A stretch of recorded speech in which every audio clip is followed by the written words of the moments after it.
52 beste Bücher. Herzlich willkommen, meine Damen und Herren. Es begrüßt Sie Hardy Ruess. Unsere Runde setzt sich zusammen aus Urs Widmer, Sabine Haupt und mir. Und da muss ich bereits eine kleine Korrektur anbringen. Heute fehlt leider Urs Widmer. Er ist kurzfristig verhindert wegen einer Grippe. Und wir freuen uns schon, wenn er dann nächstes Mal wieder dabei sein wird, wenn es darum geht, in den 52 besten Büchern über Neuerscheinungen zu diskutieren. Sabine Haupt, wir haben gelesen den Roman Thanatos von Helmut Krauser. Und man kann sagen, Helmut Krauser gehört wirklich zu den jungen Autoren. Er ist 1964 geboren. Er hat schon ein halbes Dutzend Bücher veröffentlicht. Und es ist interessant, dass er auch schon mit mal gut 30 Jahren 2 Bände seiner Tagebücher veröffentlicht hat.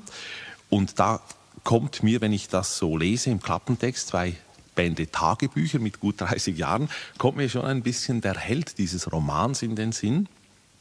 Der Held ist nämlich ein Forscher, ein Romantikforscher. Er heißt Konrad Ezechiel Johannser. Und dieser Held hat es so an sich, dass er eigentlich wie seine romantischen Vorbilder in der Dichtung davon ausgeht, dass die Welt im Kopf und in der Fantasie und im Traum erlebbar und auch in den Griff zu bekommen sei. Also es hat etwas Titanisches und von daher gesehen ist es ein eigenartiger Rückgriff, dass ein junger Autor von heute jetzt ausgerechnet sich die Romantik auswählt und einen solchen Helden, damit er den uns dann in einer sehr spannenden Geschichte bis zum Mord schicken kann. Wir erleben also wirklich eine pralle Geschichte, es ist sehr spannend, aber das Ganze ist auf dieser ideologischen oder historischen Folie, literaturgeschichtlichen Folie der Romantik projiziert und das hat wahrscheinlich schon seine Gründe. Es kommt mir auch sehr zeitgemäß vor, dass man mit der Wirklichkeit selber gar nicht mehr viel anfangen kann, sondern dass man sich flüchtet in eine Welt von Traum, von Vorstellung, von Fälschung, von Fragment auch, vom Unfertigen. Ja, also ich denke auch, dass es sehr naheliegend ist, diesen Text als Romantikparodie oder als Anknüpfung an die Romantik zu lesen. Diese Lesart wird auch vorgegeben vom Roman selbst, und zwar auf ironische Weise, was die Handlung angeht. Und zwar ist dieser Konrad Johannser ja auch der Verwalter, der Archivar dieses Instituts für Romantik in Berlin. Also er ist der alleinige Herrscher über Unzahl von Manuskripten und Texten aus der Romantik. Und eines Tages kommt er in seiner Einsamkeit auf die skurrile Idee, diese Romantik fortzuschreiben, weiterzuschreiben, zu verbessern, womöglich sogar. Also ein sehr hybrides Projekt. Und er vergreift sich ausgerechnet an dem fast paradigmatischen Text der deutschen Romantik, nämlich an dem Romanfragment Heinrich von Ofterdingen von Novalis. Das führt dann letztlich auch dazu, dass er flüchten muss oder zumindest meint, flüchten zu müssen, bevor diese Fälschung entdeckt wird.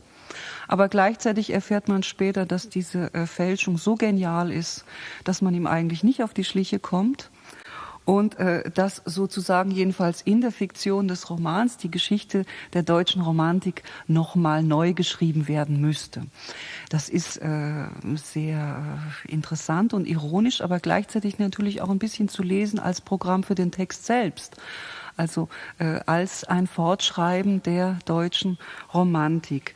Und das führt natürlich zu der Frage, wie und warum überhaupt lässt sich an eine vergangene literarische Epoche anknüpfen. Und dazu könnte man vielleicht sagen, dass die Romantik nicht irgendeine literarische Epoche ist, sondern wahrscheinlich die einzige, an die sich immer wieder anknüpfen lässt, weil sie eben so was Junges, Unfertiges, Unerlöstes, Vorläufiges hat. Bleiben wir doch mal bei der Geschichte, beim Handfesten. Beginnen wir mal beim sogenannten Plot, um es nicht romantisch, sondern neudeutsch zu sagen. Also dieser Johannser, der muss eigentlich wegrennen, weil er Angst hat, eines Tages wird man ihn packen, weil er da laufend alte, schöne Dokumente fälscht. Er ist also sehr gut im Handschriftenfälschen.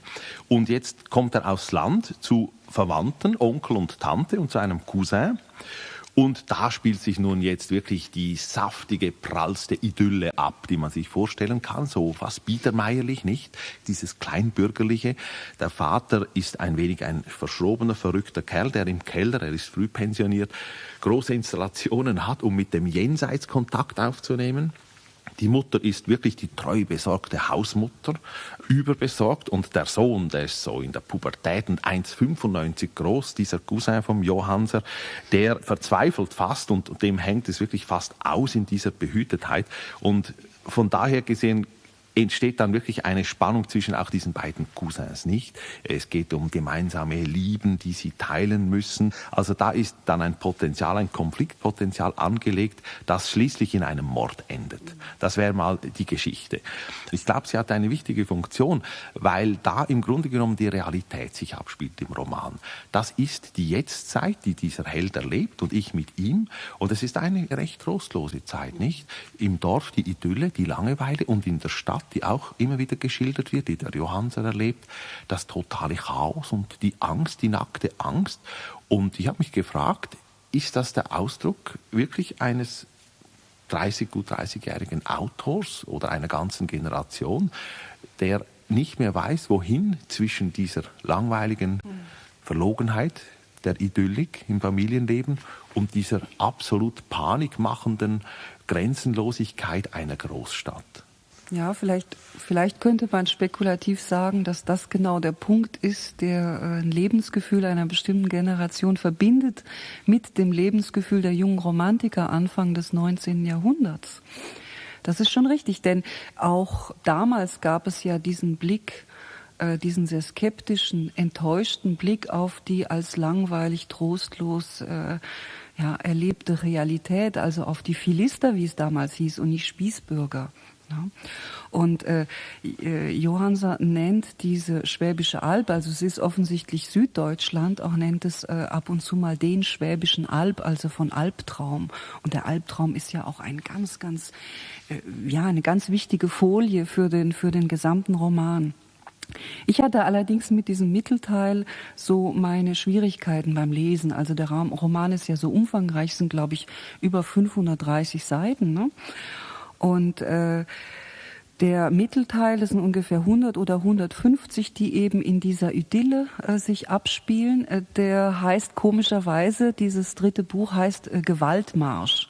Und es ist ein bisschen Gewaltmarsch für den Leser, weil diese Figuren zum Teil so gefangen sind in ihren Mechanismen, in ihrem Alltag. Es kreist und kreist und kreist immer um dieselben Konstellationen herum. Wir haben also diese Tante Marga, die ist dumm und dick, und diesen Onkel, von dem Sie schon gesprochen haben, obwohl ich finde, dass dieser Totenfunk oder wie es heißt, die Transkommunikation mit dem Jenseits ist ein bisschen ein verschenktes Motiv, ein blindes Motiv, was hätte noch sehr viel mehr entwickelt werden können. Ne?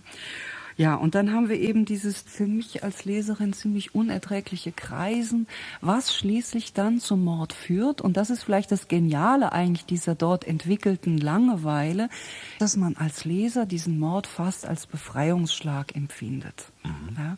Nur habe ich nie verstanden, das vielleicht als kleine kritische Zwischenbemerkung, was Konrad eigentlich in diese Familie hineinführt.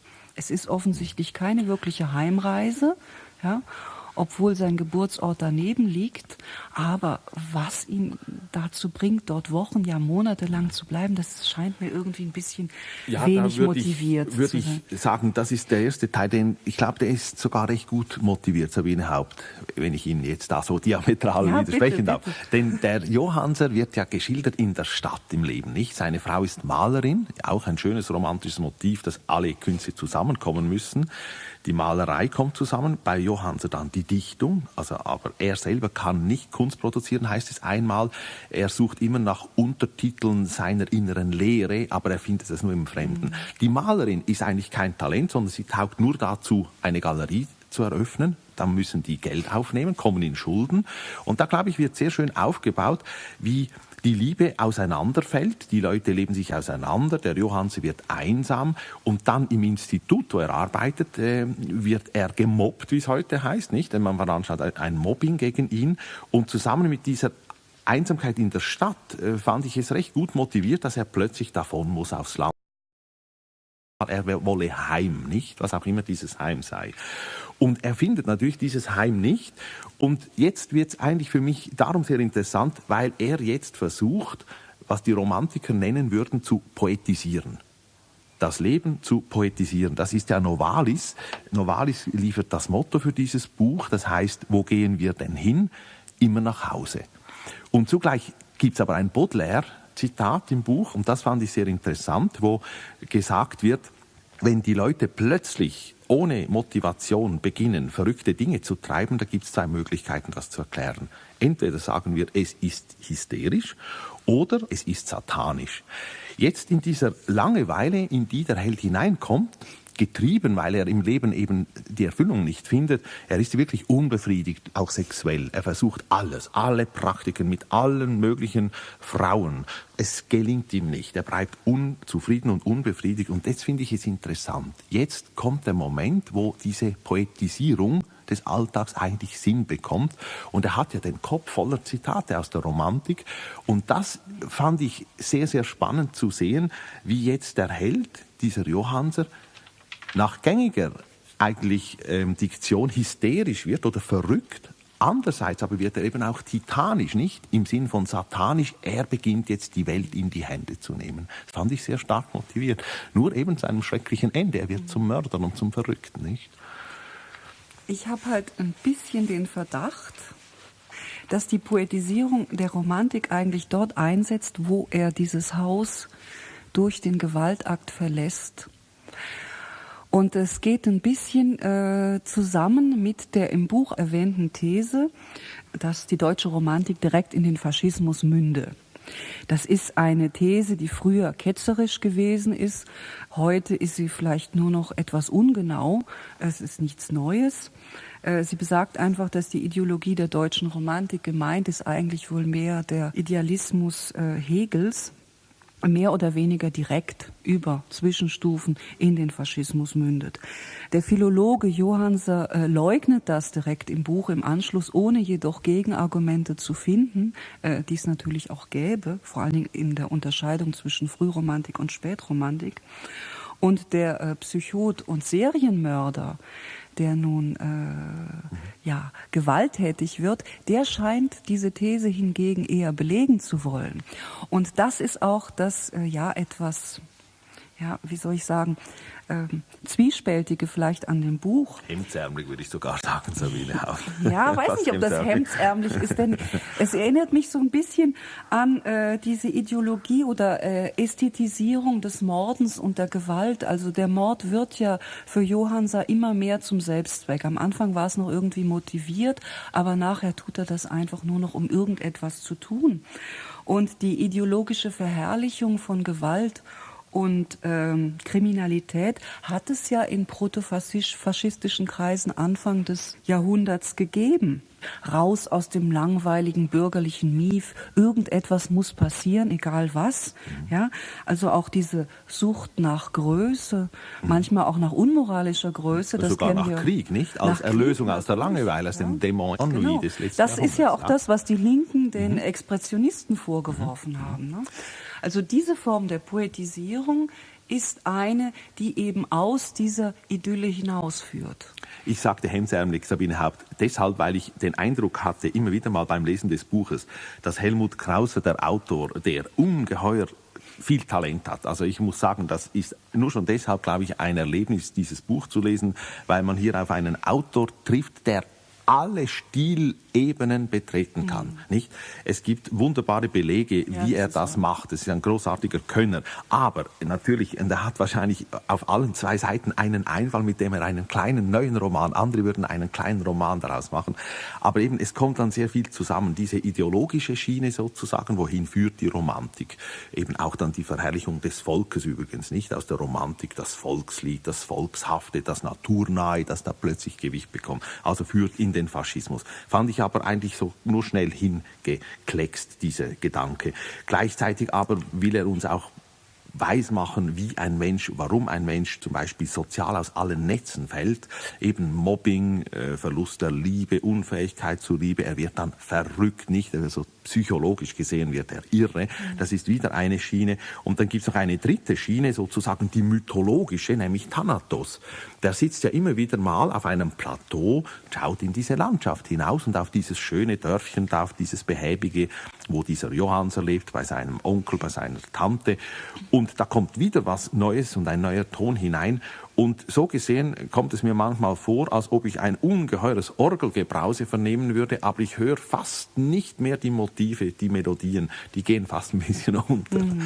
Das wäre eigentlich eine Kritik jetzt, wenn ich sozusagen von der Konstruktion her das... Mir macht das natürlich als Leserin Spaß, diese Sachen zu suchen. Aber das stimmt, man muss manchmal schon ein bisschen suchen, um die Fäden dann auch wieder zusammenzubinden.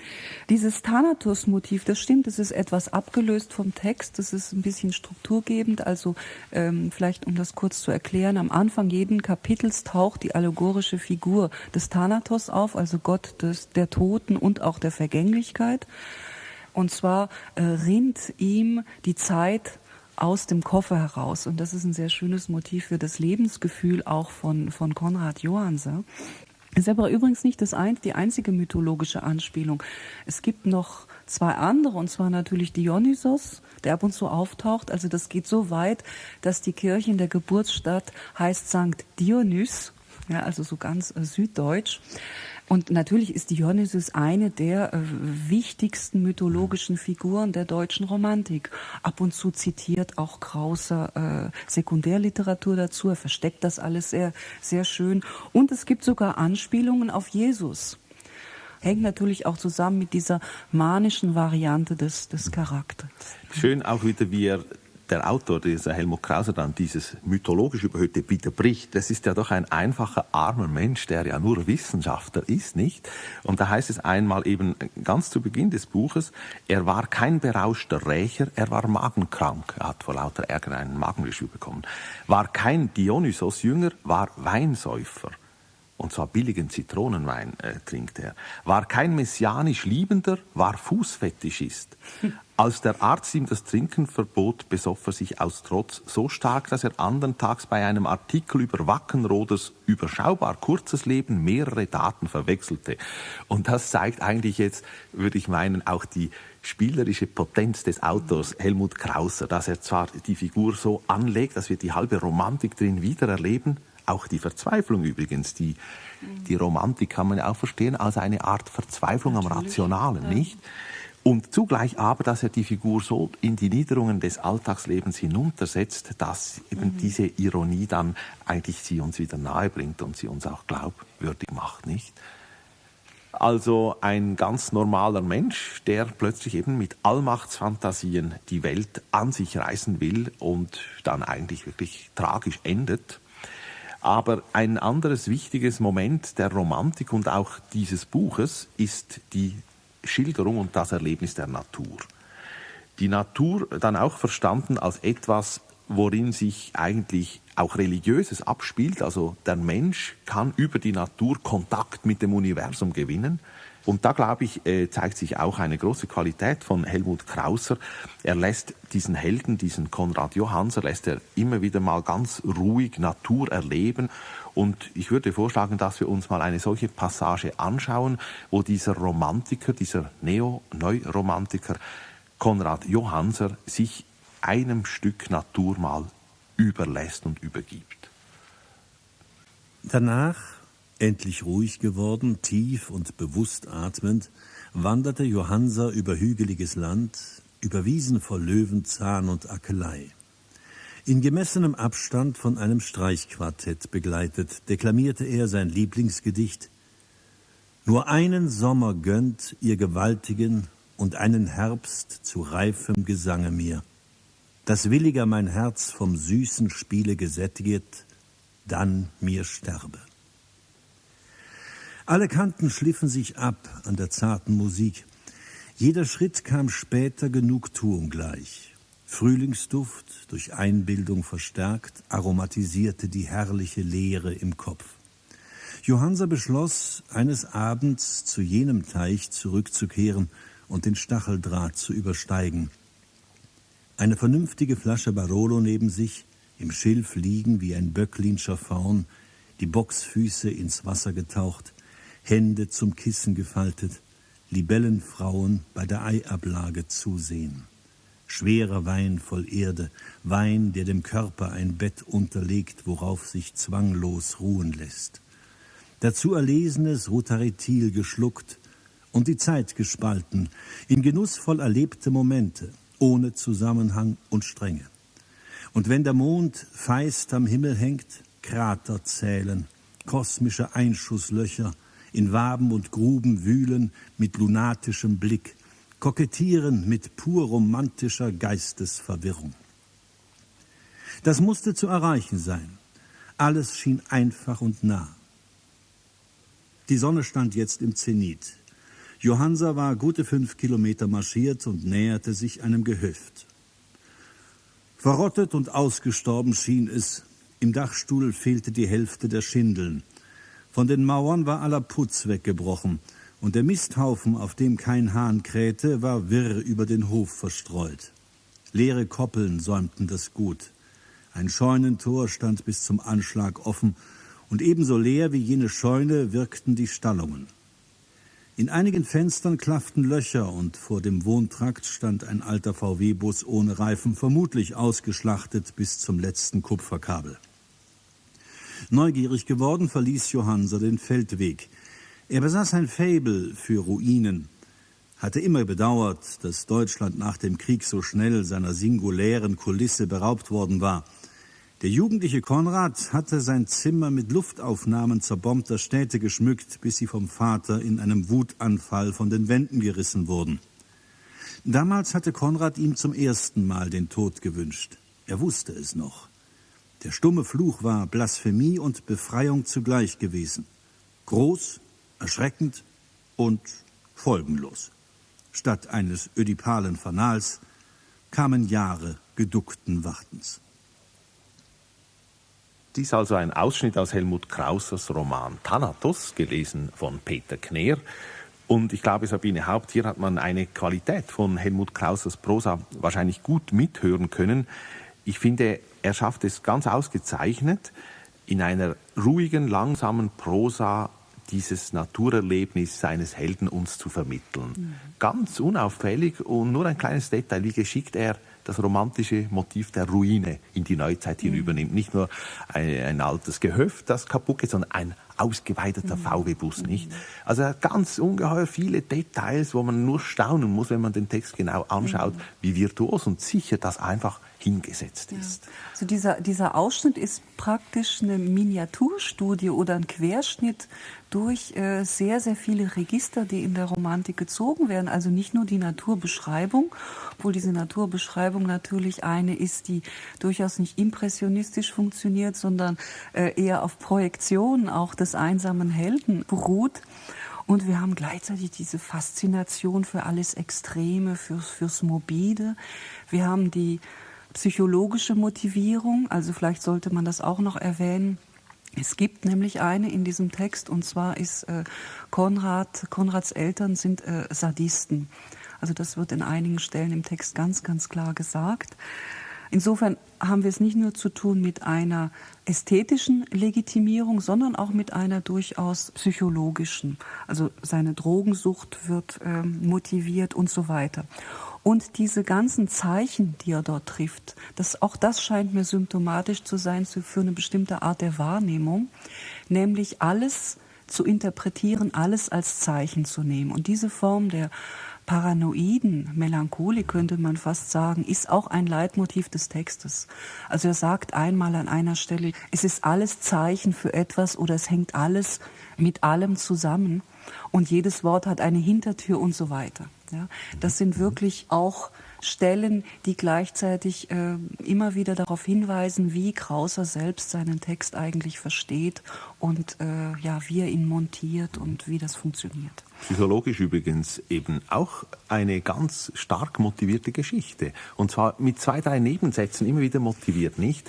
Dieses verlorene Ich, das dieser Held von Kindheit her gar nie eigentlich finden konnte. Jetzt wird es sozusagen ad absurdum geführt, die Verlorenheit in diesem übersteigerten paranoiden Verhältnis zur Welt als einem völligen Bruch, nicht? Nichts ist real, was er erlebt. Er braucht, Sie haben es gesagt, Drogen und Alkohol. Von daher gesehen durchaus eine Figur, die uns heute eigentlich mühelos nahestehen könnte, nicht? Also Leute, die man treffen kann. Aber die Sprache. Also einerseits eine Virtuosität, aber andererseits gibt es doch eine ganze Menge in diesem Buch, wo ich innerlich ein bisschen fast zusammengezuckt bin. Also zum Beispiel einmal hieß es, Angst ließ sein Sehen zur spähenden Prophylaxe verkommen. Solche verrückten Dinge kann man dann auch finden, nicht? Dabei aber andererseits zum Beispiel hieß es über die Stadt, sie sei eine überschäumende Metropole, ein darwinistisches Bestiarium, worin zigtausend Übertölpelungsstrategien miteinander konkurrierten, auf der gleichen Seite nicht. Oder seine Tage schwammen wie schmale Boote im Krokodilsgewässern, um die Angst von Johannser zu zeigen. Dieser Autor Helmut Krauser, der scheint unglaublich auch sprachspielerisch begabt und motiviert zu sein. Und mich wundert es nicht, dass ihm dann auch einiges schief geht. Es gibt auch schiefe Bilder. Ich finde es sehr bewundernswürdig. Es gibt da einige ganz tolle und verrückte sprachliche Gebilde. Ich möchte mal einen Satz vorlesen, den ich wirklich faszinierend finde. Und während er hinauf zum Schubertweg spazierte, eingelullt von Natur und bürgerlicher Harmonie, schnitt er seine Brust auf und zeigte sein Herz, sein fleckiges, irrigiertes Herz, hielt es in die Sonne wie ein strampelndes Kind. Zum ersten Mal seit langer Zeit fror ihn nicht zwischen den Ohren. Das finde ich unglaublich. Ganz verrückt, ja. Und manchmal wird es dann auch zum Karlauer. Also bei der Beschreibung des Brandenburger Tors heißt es dann die Quadriga Ben Hurt um die Ecke. Ja, also, das ärgert einen. Das nicht? ärgert dann manchmal schon ein bisschen, ja. Das ist wahr. Da hält der Text manchmal nicht sein sprachliches Niveau. Ja. Aber größtenteils auf diesen 530 Seiten bleibt er sich treu. Wenn wir jetzt wieder von den Details weggehen und auf diesen Thanatos zu reden kommen, der auf dem Plateau sitzt, über das Tal sieht, über diese Idylle hinweg.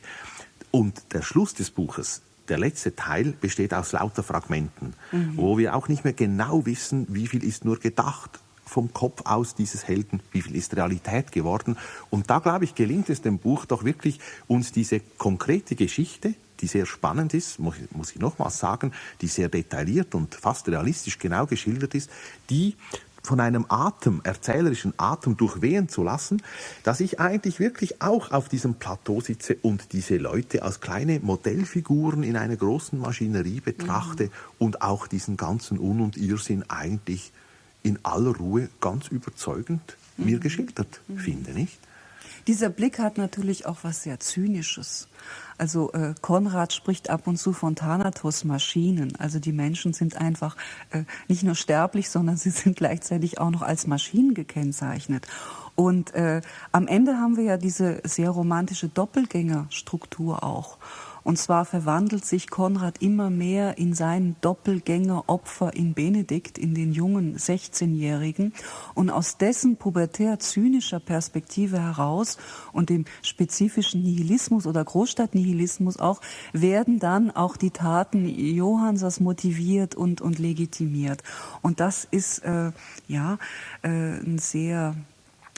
sehr interessanter Blick, der vielleicht auch dieses Anknüpfen an die Romantik mit einem sehr modernen Blickwinkel versöhnt.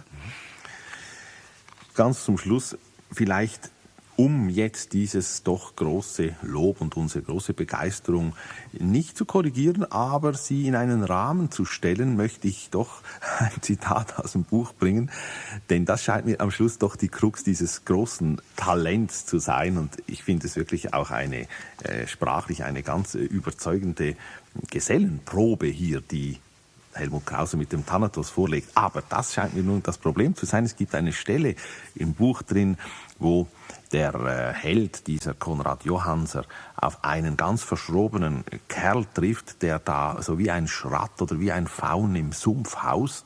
Und man weiß nie recht, redet er als ein Orakel oder ist er einfach verrückt, dieser Kerl.